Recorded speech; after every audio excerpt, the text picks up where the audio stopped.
जय Shri Krishna my YouTube family, welcome to my channel. मैं महाकाल की दीवानी आप सभी को भी महाकाल का दीवाना बनाने आई और आज मैं आप सभी के लिए लाई हूँ पौराणिक काल के 12 चर्चित श्राप और उनके पीछे की कहानी। तो वीडियो को ध्यान से सुनिएगा बिना स्किप करके। और अगर आप इस चैनल पे नए हैं तो इस चैनल को बेल आइकन प्रेस करके सब्सक्राइब कर लीजिएगा। Okay everyone, let's start. Hindu पौराणिक ग्रंथों में अनेक श्रापों का वर्णन मिलता है। हर श्राप के पीछे कोई ना कोई कहानी जरूर मिलती है। आज हम आपको हिंदू धर्म ग्रंथों में उल्लेखित 12 ऐसे ही प्रसिद्ध श्राप और उनके पीछे की कहानी बताएंगे। पहला है युधिष्ठिर का स्त्री जाति को श्राप। महाभारत के शांति पर्व के अनुसार युद्ध समाप्त होने के बाद जब कुंती ने युधिष्ठिर को बताया कि कर्ण तुम्हारा बड़ा भाई था तो पांडवों को बहुत दुख हुआ। तब युधिष्ठिर ने विधि विधान पूर्वक कर्ण का भी अंतिम संस्कार किया। माता कुंती ने जब पांडवों को कर्ण के जन्म का रहस्य बताया तो शोक में आकर युधिष्ठिर ने संपूर्ण स्त्री जाति को श्राप दिया कि आज से कोई भी स्त्री गुप्त बात छिपाकर नहीं रख सकेगी।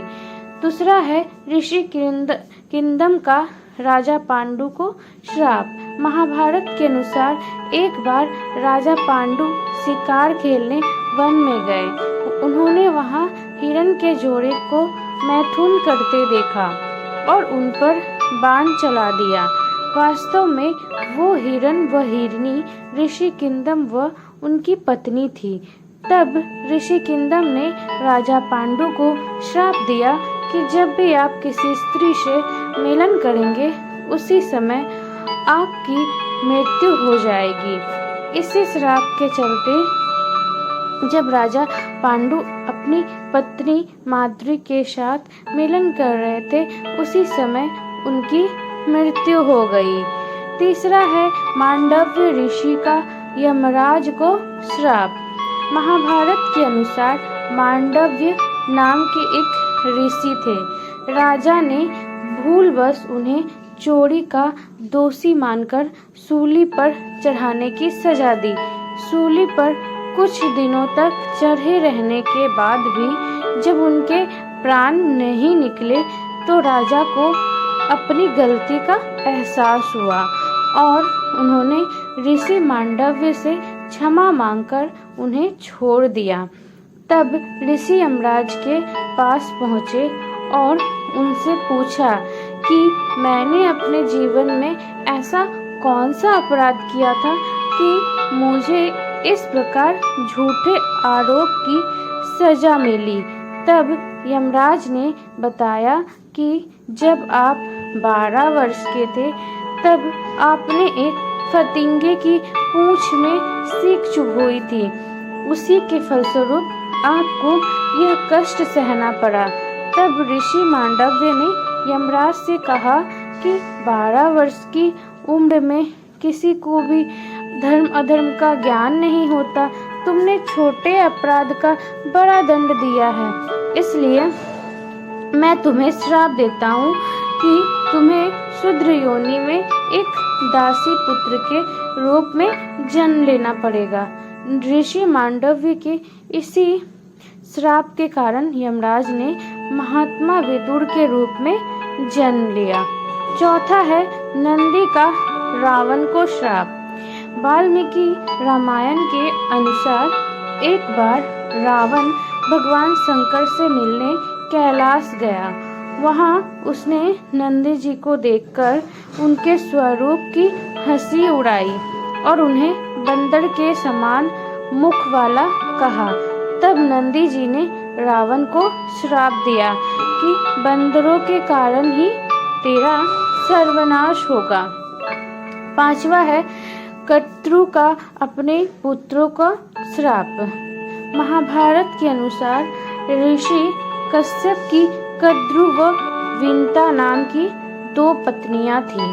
कद्रू सर्पों की माता थी, वह विंता गरुड़ की। एक बार कद्रू व विंता ने एक सफेद रंग का घोड़ा देखा और शर्त लगाई। विंता ने कहा कि ये घोड़ा पूरी तरह सफेद है और कद्रू ने कहा कि घोड़ा तो सफेद है लेकिन इसकी पूंछ काली है। कद्रू ने अपनी बात को सही साबित करने के लिए अपने सर्प पुत्रों से कहा कि तुम सभी सूक्ष्म रूप में जाकर घोड़े की पूंछ से चिपक जाओ जिससे उसकी पूंछ काली दिखाई दे और मैं शर्त जीत जाऊं।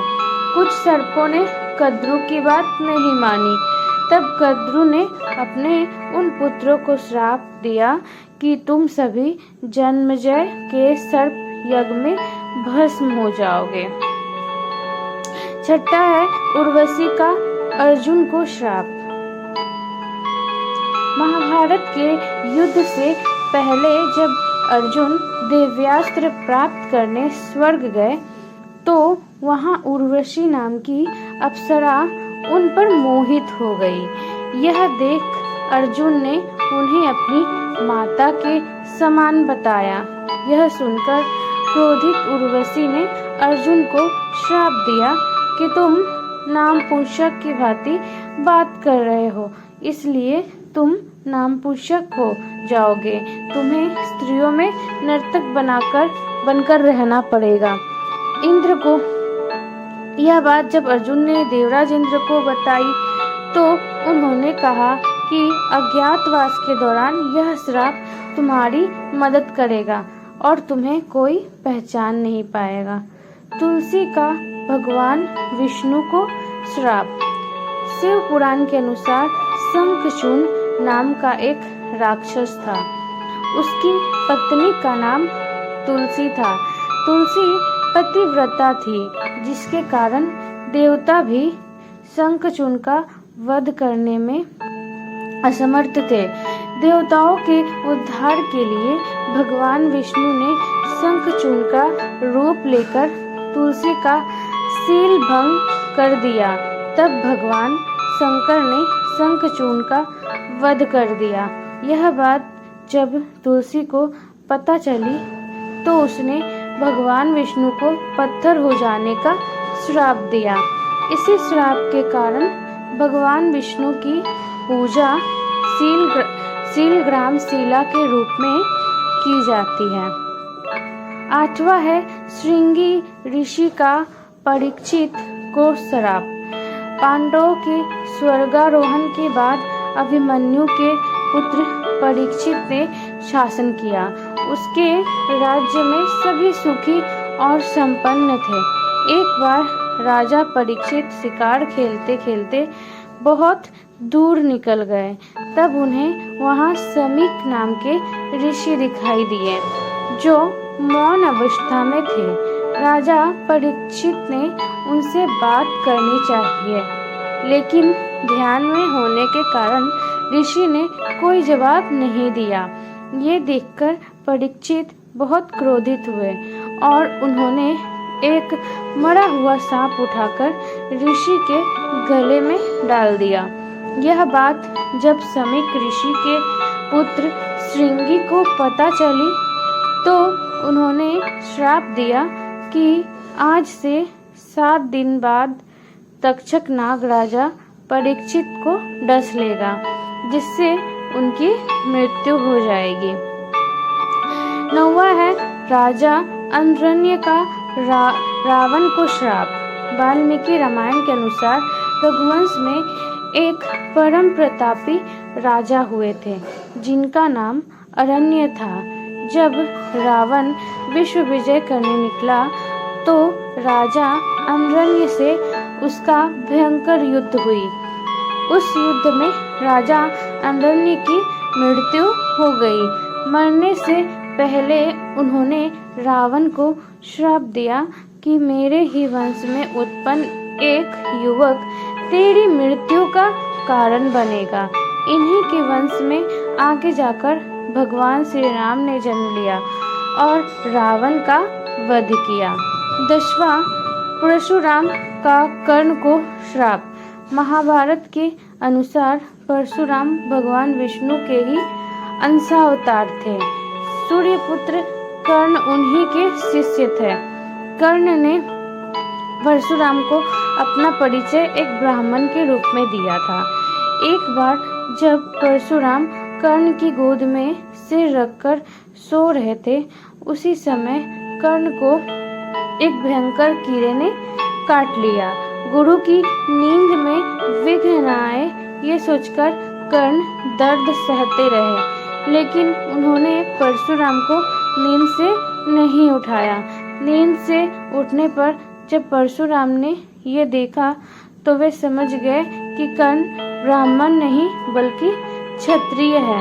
तब क्रोधित होकर परशुराम ने कर्ण को श्राप दिया कि मेरी सिखाई हुई शास्त्र विद्या की जब तुम्हें सबसे अधिक आवश्यकता होगी, उस समय तुम वह विद्या भूल जाओगे।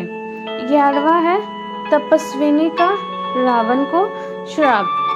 वाल्मीकि रामायण के अनुसार एक बार रावण अपने पुष्पक विमान से कहीं जा रहा था। तभी उसे एक सुंदर स्त्री दिखाई दी जो भगवान विष्णु को पति रूप में पाने के लिए तपस्या कर रही थी। रावण ने उसके बाल पकड़े और अपने साथ चलने को कहा। उस तपस्विनी ने उसी क्षण अपनी देह त्याग दी और रावण को श्राप दिया कि एक स्त्री के कारण ही तेरी मृत्यु होगी। 12वां है गांधारी का श्री कृष्ण को श्राप। महाभारत के युद्ध के बाद जब भगवान श्री कृष्ण गांधारी को सांत्वना देने पहुँचे तो अपने पुत्रों का विनाश देखकर गांधारी ने श्री कृष्ण को श्राप दिया कि जिस प्रकार पांडव और कौरव आपसी फूट के कारण नष्ट हुए हैं, उसी प्रकार तुम भी अपने बंधु बांधवों का वध करोगे। आज से 36वें वर्ष तुम अपने बंधु बांधवों व पुत्रों का नाश हो जाने पर एक साधारण कारण से अनाथ की तरह मारे जाओगे। गांधारी के श्राप के कारण ही भगवान श्री कृष्ण के परिवार का अंत हुआ था। ओके एवरीवन, अगर ये वीडियो पसंद आए तो लाइक कीजिए, शेयर कीजिए और ज़्यादा से ज़्यादा कमेंट कीजिएगा। ओके, खुश रहिए, मस्त रहिए और अपनी लाइफ में